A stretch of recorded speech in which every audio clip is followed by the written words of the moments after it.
Alright, so in my case, I was missing one of these greens. I just replaced it with a white one. The color is really irrelevant. And when I find it, I'll replace it.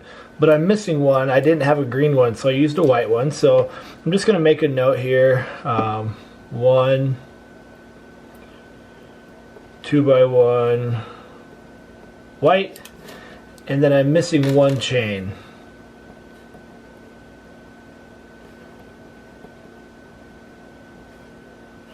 And actually, I just want to make this 2x1 green because that's what's missing. So I just wrote that on there. I'm going to go ahead and put these pieces into my bin here.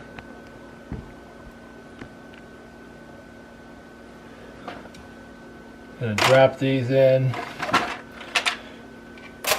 And all I'm going to do now that I have all this here is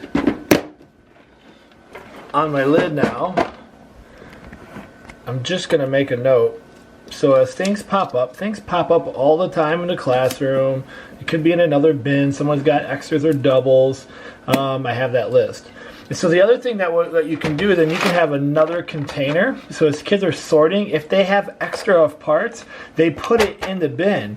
And then that way you can go crowdsource the other bins that are missing. So it just allows you to kind of keep track of things. So I've got that there.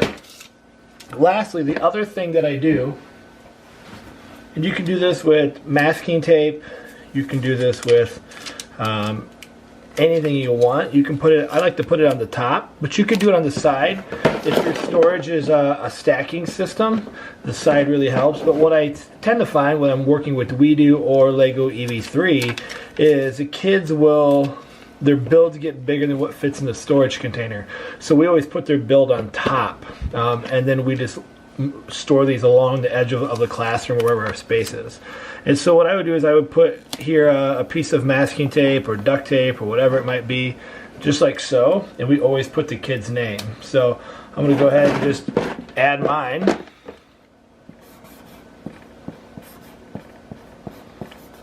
And this can be whatever your system is, first name, last name, class, whatever.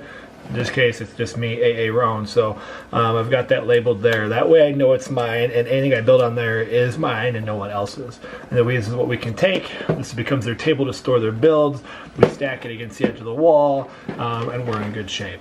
Alright guys, so just a couple other little tips. Hopefully you find this helpful.